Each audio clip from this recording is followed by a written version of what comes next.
All right, all right. We are back. This is the Working Title Show with Zach Sams, and we've been on a little bit of a hiatus, but we're back in the studio, excited to record, and we're going to have a great show for you. We have a new producer in the house. His name is Trey. Hey, Trey. What's going on, man? What's happening? Oh, just another great day in the Dallas-Fort Worth paradise, right?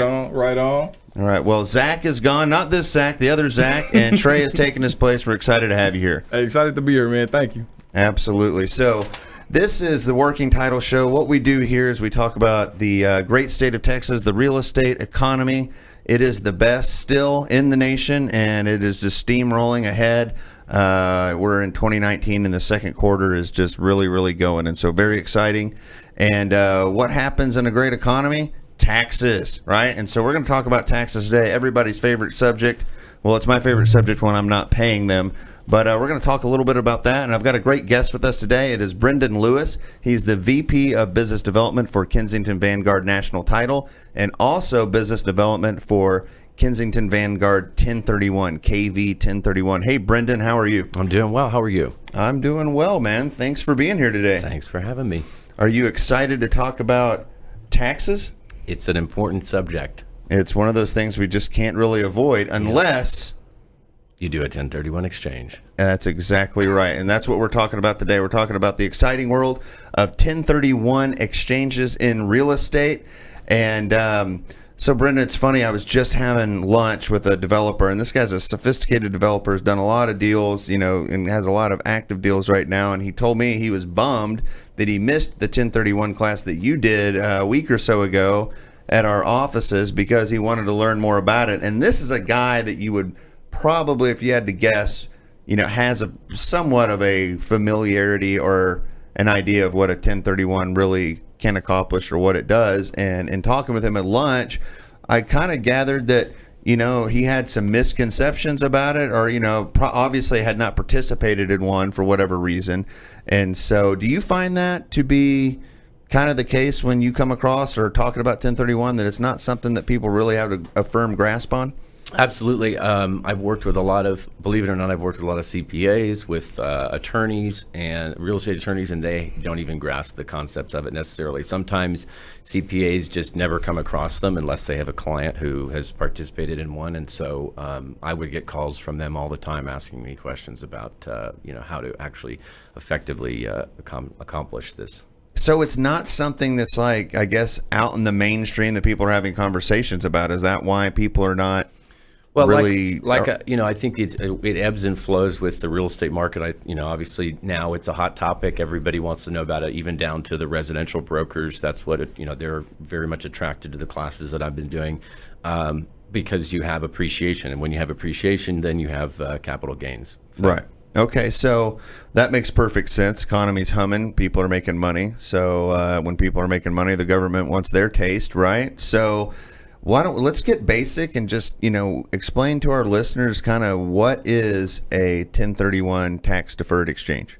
So 1031 references the Section 1031 of the IRS tax code, and it essentially allows an individual to sell one property and purchase another one without having to pay the capital gains that they may, with the appreciation they may have gained on the relinquished properties that we call them. Interesting. So, and that's on page 1 of 3 of the U.S. tax code, right? So I don't know where it falls, but it's section 1031. Oh, so okay. It's probably 1,031 sections. And I'm sure there's a lot more than that. More than 3 pages still. Yeah. Okay. All right. We're not down. Okay. So we'll work on that, but that's a different show. Right. So, okay. So I buy a piece of property, right, for $100,000, and this is the simple math for my help, and I sell that 2 years later for $200,000. So I have a capital gains of $100,000, correct? Correct. So what you're saying in 1031 is, rather than, what is the capital gains rate right now? So it varies from state to state. You're looking at about 20% federal tax, and then you have a state tax, which varies. And so in Texas, we're looking at about 25 plus or minus %. Okay, perfect. I can do that math. So we got $100,000 capital gain. So I have a tax liability at that time of selling that property of $25,000, give or take. Correct. Correct? Yep. So the deferred exchange allows me to do what? It allows you to basically you're effectively taking the whole of the 200,000. You're moving that onto the next property. You're not having to take any. You're not taking those taxes out and having to buy something less than what you're selling. So like if you sell your homestead, for example, and you sell your homestead for, in the same example, you buy your homestead for 100,000, you sell it for 200,000. When you buy your next home, you don't have to pay taxes because it was your homestead and you put all that money. Yeah, into and your that's next for property. a different reason. Right, that's personal. Yeah, that would be for primary residence, which the federal government gives allowances for Right. people for those purposes. But it's the same concept. But on business, where you would have a tax, this allows you to not pay that. And Yep, you defer kind of that. Similarly, put all money into the Right. into the next purchase. Yep, Right. absolutely. Okay, so I mean, I think that was self-explanatory. But what are some of the reasons why people do tax-deferred exchanges? There's several reasons. One of which is people use it as an estate planning tool. There's no limit to the amount of times you can do a 1031 exchange. You can roll them over and over and over, and so you have people who, in the world of commercial real estate, their objectives change. Just like when people's investment strategies change over time. As they get older, they want to be more conservative. They want to be less involved.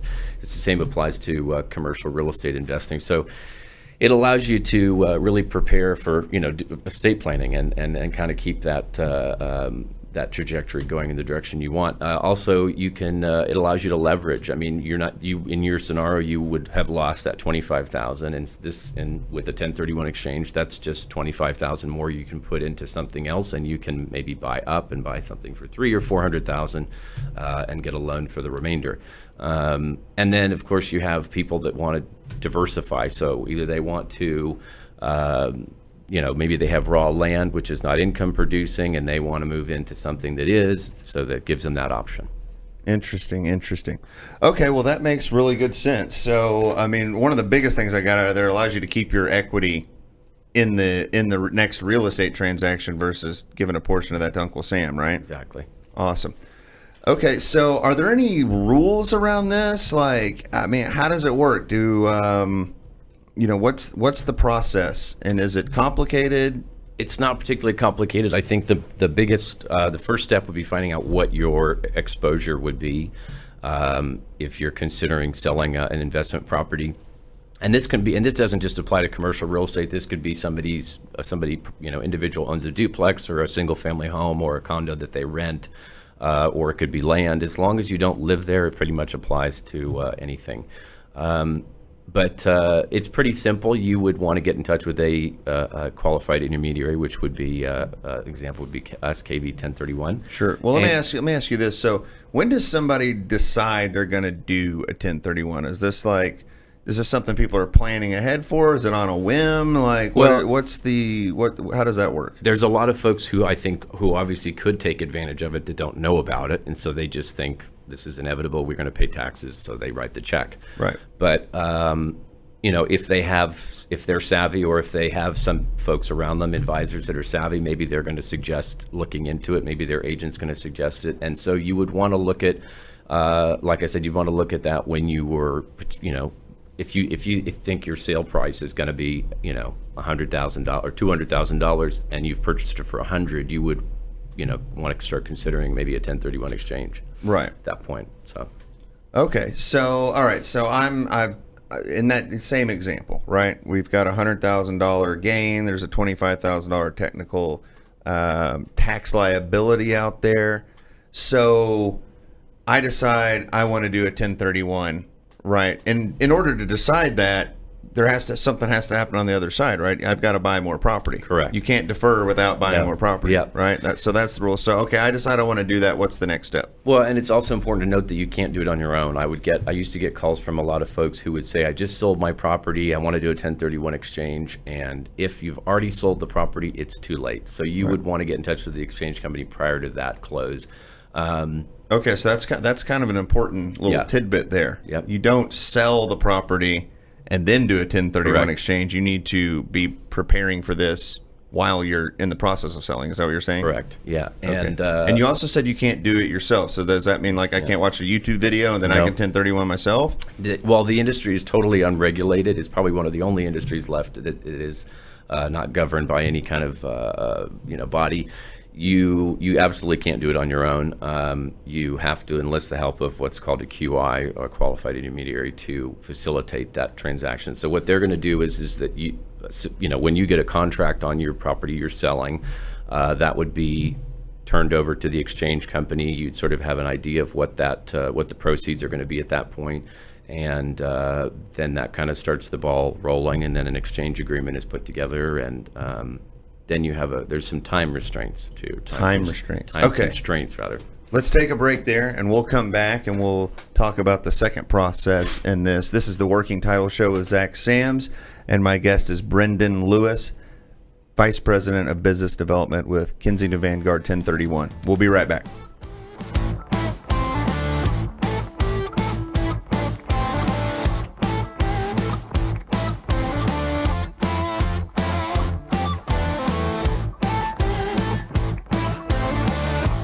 All right, and we are back. This is the Working Title Show with Zach Sams, and still on with me is Brendan Lewis, Vice President of Business Development with Kensington Vanguard National Title Company, and also with Kensington Vanguard 1031 Company, KV 1031.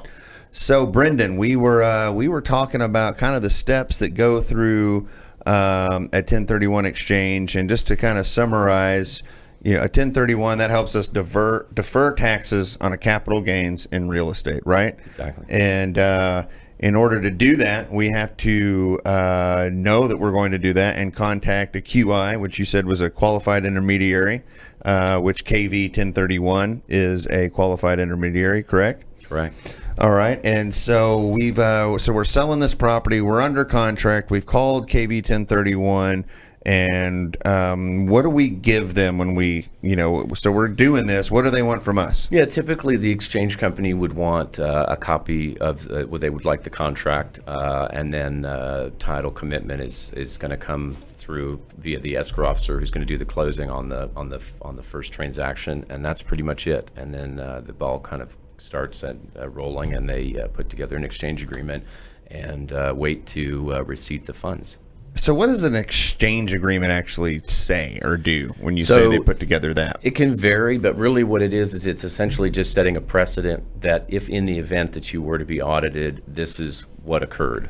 Okay. It's a paper trail. Right. And, independent parties drafted this, that we've agreed that this is what's happened, and that's, it's important, kind of lays that groundwork for if in the event that there is a audit.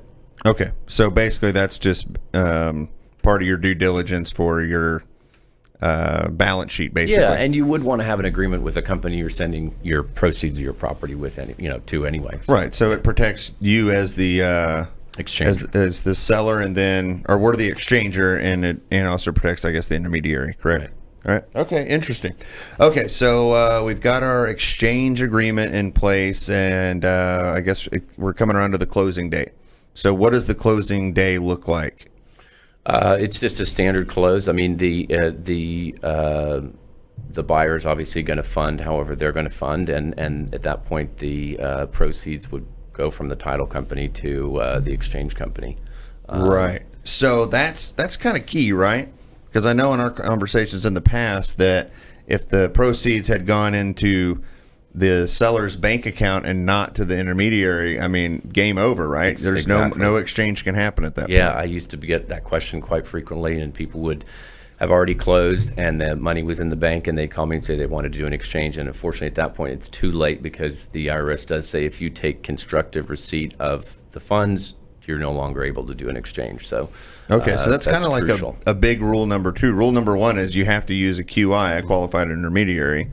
Rule number 2 is don't take possessions of the proceeds. Correct. Has to go into the intermediary's account, right? Correct. Okay, so we've closed. What about your real estate agents? What about the other people that are part of the transaction that have to be paid? You got to pay title insurance. You got to pay your realtor potentially. Yeah. There's some costs out there, closing costs.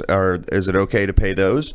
So that's going to more come into play probably on the other end of the deal where you're purchasing the replacement property. But you know, any of those costs, commissions, transfer fees, title company, you know, whatever fees anybody would incur can be paid out of the proceeds. So they're paying, the title company's taking care of that stuff, and then your net proceeds go into and the intermediary by the account. time it gets to the exchange company, all of that has been taken out anyway. Okay. So I mean, if you're the So seller, they just have the net right there. And Okay. then on the other end of it, if you happen to negotiate a deal with a seller, when the exchanger is then purchasing a replacement property, if there's some negotiation where the buyer is required to pay certain fees or pay something, then those monies can be used as well. Okay. All right. So okay, we've closed. The funds are now with the intermediary, and so what's the next step that you have to do to make a 1031 actually happen? Yeah, you have to identify replacement properties within 45 days. There's a lot of there's companies out there that will say otherwise, but that is the rule. That's kind of the standard that's rule? The standard. If you Is that 45 days from the day you closed? from the day you closed on the relinquished property. Yep. Okay. And so that's going to be a time period for you to submit in writing to the exchange company. There's several different ways you can identify the properties. We won't go into that today, save that for another day, but it has to be in writing, and it's got to be done in 45 days. It can be amended, but it can only be amended within the 45 days as well. So. Okay, so I've sold my. That's not necessarily meaning that you have to be under contract on a property or that you have to have written an offer. It just is simply a written identification saying these are the properties. That's it. So I have closed, and so now, so on the day of closing, the clock starts ticking, right? Correct.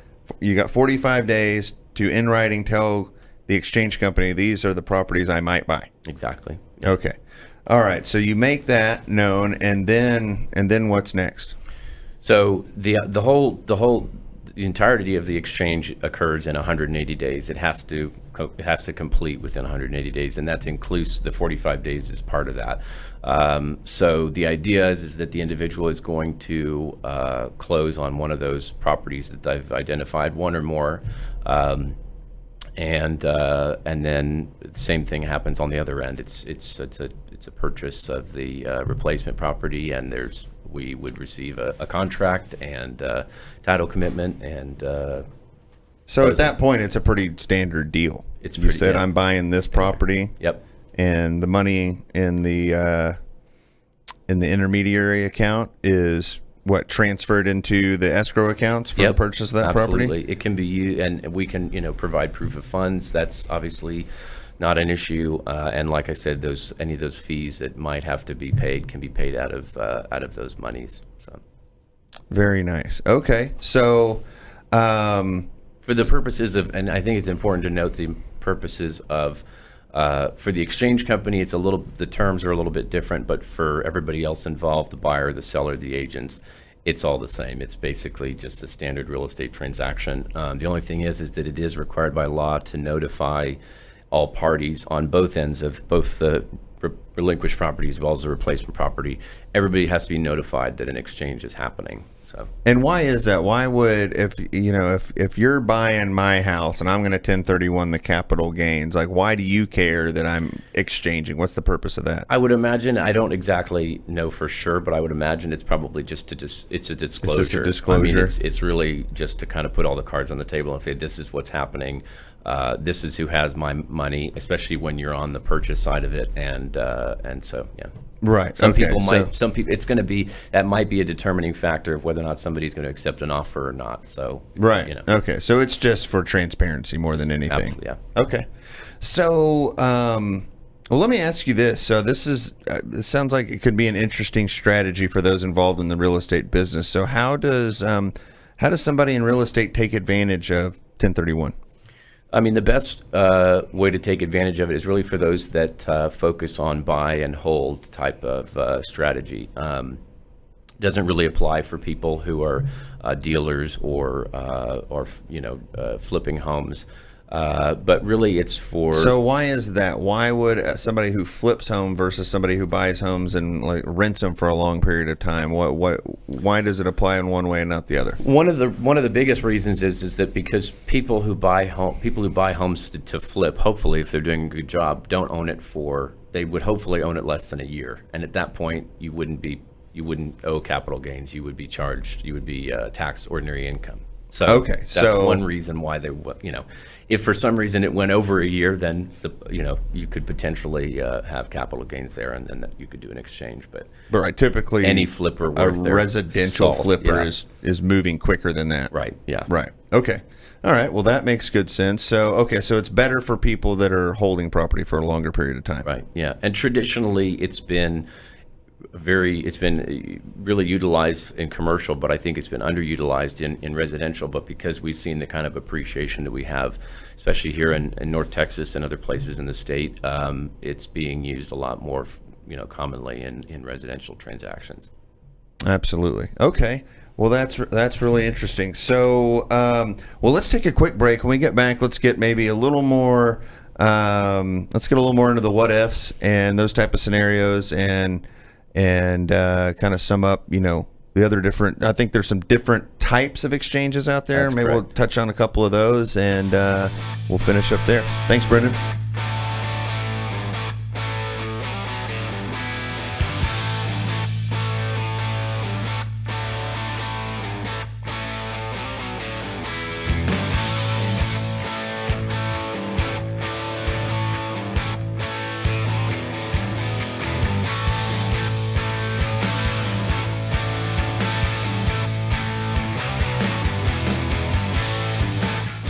And we are back. This is the Working Title Show with Zach Sams, and still with me, Brendan Lewis, Vice President of Business Development for Kensington Vanguard National Title and Kensington Vanguard 1031, KV 1031. Brendan, thanks for staying with us. Thank you for having me. Absolutely. So, we kind of finished up there with, basically the way the transaction happens on a 1031 exchange. But like kind of what I alluded to there when we were finishing up, like, what are some of the what ifs? Like there's I have 45 days to identify a property. What if I can't find one in 45 days? What do I do? So I always tell clients that they should be looking for replacement properties before they've even received a contract for their property they're selling. But in the market that we live in, sometimes stuff just gets away from you and you're not able to identify within that time period. If you haven't identified anything in writing, then at the end of the 45 days, your proceeds would be given back to you. Okay. All right. That makes sense. So, and based on what you were telling me earlier, like you don't have to be under contract on these properties or anything. So it seems like it'd be a pretty bonehead move to not at least get something put in writing, right? Well, and I always used to tell people that if you don't know that you should do it, if you're wavering about whether or not you should do a 1031 exchange, you just should do it, because it's kind of like when you buy the option. You buy the option period on the residential sales contract. It's giving you the option to do an exchange. If for some reason it doesn't work, you've tried, but right. In a lot of cases you can get it done. Also, if you have identified but you're not able to close on any of those properties, it's beyond the 45 days. Those proceeds are held for 180 days and then they're returned back to you.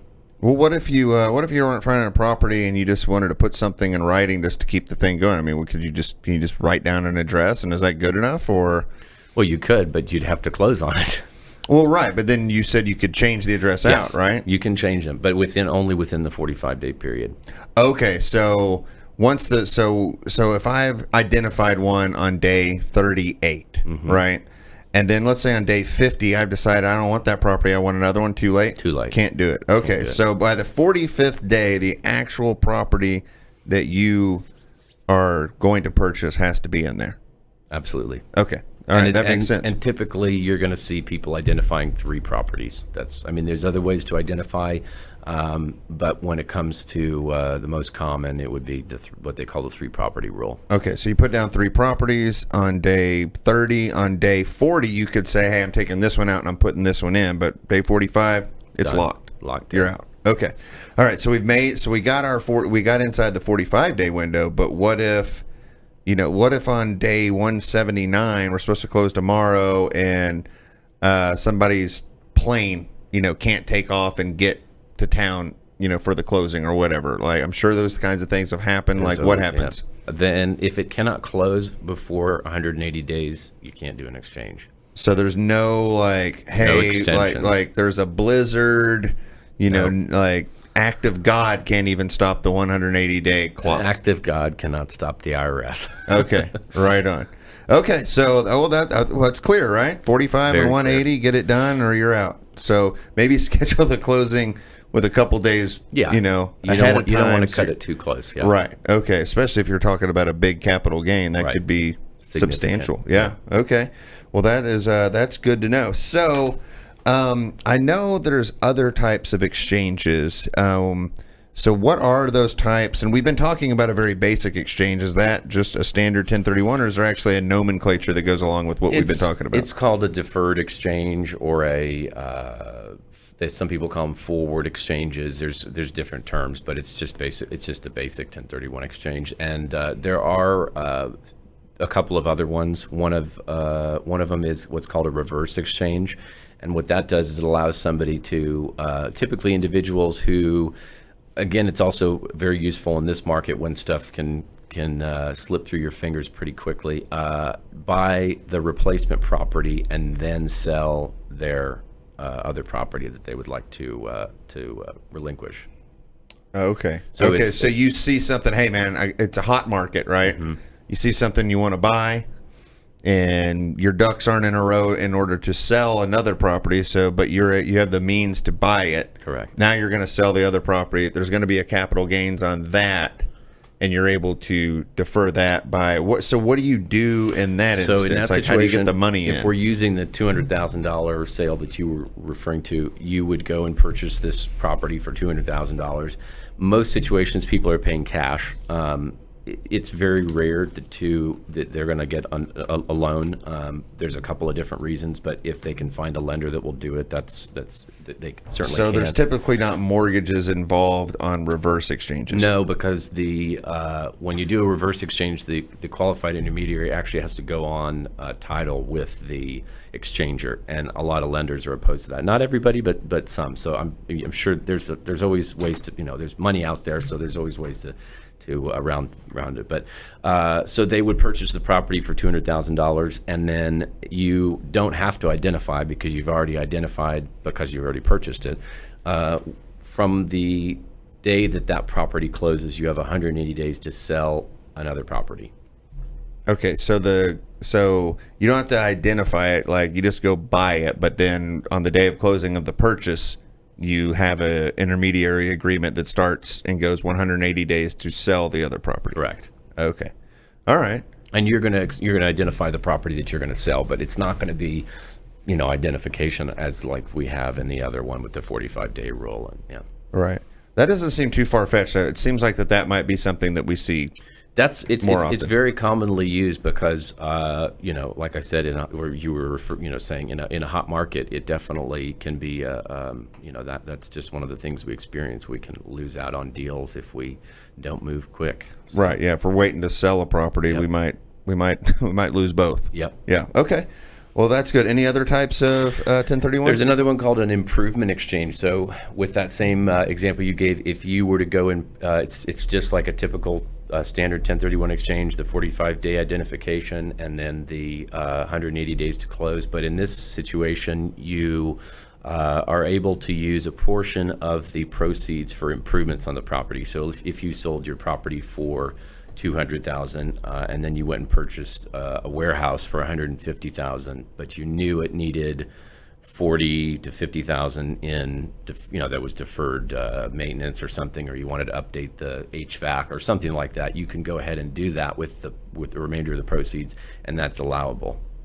Okay, so are there rules around the improvements? On, like, do you have to identify what those are, or submit bids on them? Yeah, or? you typically have to kind of outline an idea of what those things are going to cost.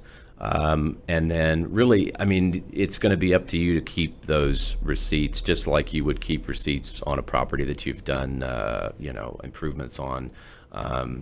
And are you keeping those receipts for the intermediary, or are those receipts kept in just in case of an audit? You can say, I did the intermediary the right way, and here's the receipts for this. And this is the accounting, yeah. Okay. So it's sort of worst case scenario, but you want to make sure you keep all of those documents. But it's a great way. I mean, people use it quite a bit with, you're not going to, I've been asked, can you build a house, or can you, I mean, it's unrealistic to build it in 180 days probably, but it's definitely used with people with apartment buildings. They sell one, they go to buy another, and maybe they want to change out their window unit ACs for central or something. Who knows? Does the work have to be completed in 180 days as well? Correct.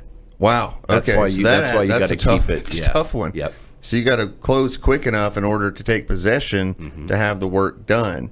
Okay, let me ask you this then. So let's say I did this on the improvement side, and so 50K of the 100K capital gains is earmarked for improvements, right? But let's say I don't get those done in 180 days. The other 50 that I put into the property, does it still get the deferred, and I only have to pay capital gains on the 50 left over? So that can happen. What's left over and at the end of an exchange is called boot. It's taxable. So if I'm understanding you correctly, if you weren't able to do the improvements that you intended on doing, or maybe you were only able to do a portion of them, then the remainder of that is what you'd be taxed on. Okay.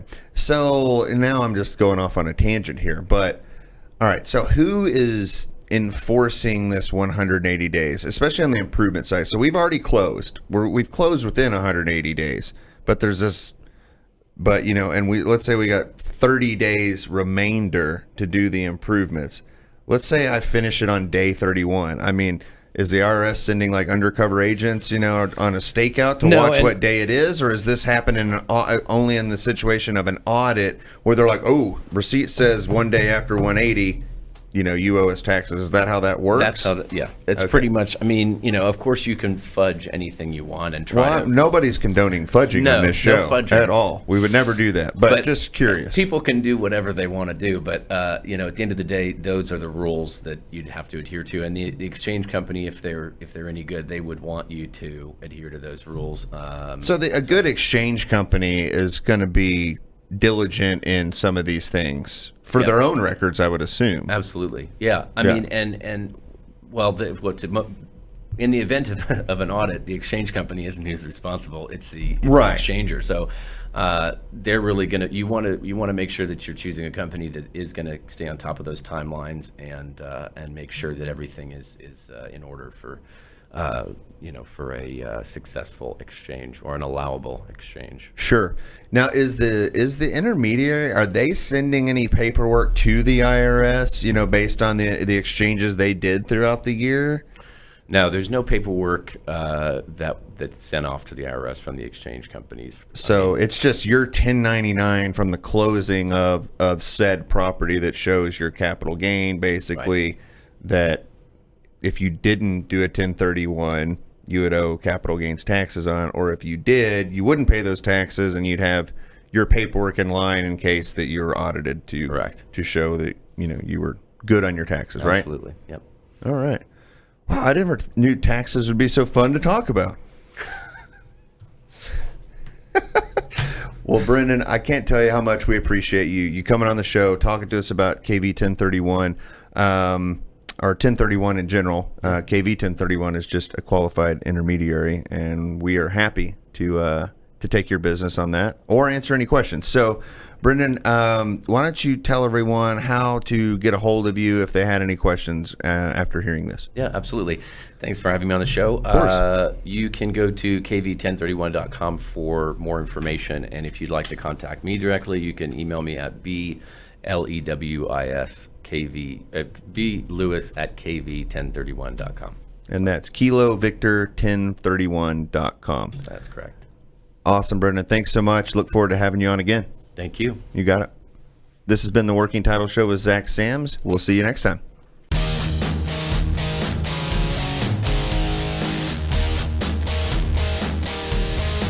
All right. Well, I want to thank everybody for subscribing to the podcast and listening today. I want to give a special thanks to Kensington Vanguard National Title of Texas. The show is sponsored by them. And Kensington Vanguard is a national title company with local people working here in Dallas-Fort Worth, specializing in commercial title insurance and residential title insurance. Kensington Vanguard will handle your escrow needs as well as your title insurance and your closing services. So you can go to the website at www.kv-lonestar.com to find our locations and our contact information. And we appreciate you using Kensington Vanguard National Title of Texas. We look forward to seeing you next week, where we will be talking about solar energy in the residential and commercial spaces.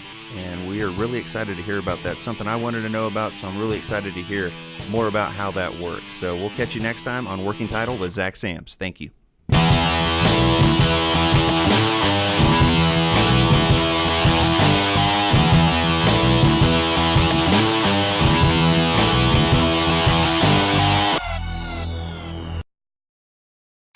You're listening to RMCN, the digital destination for premium talk radio.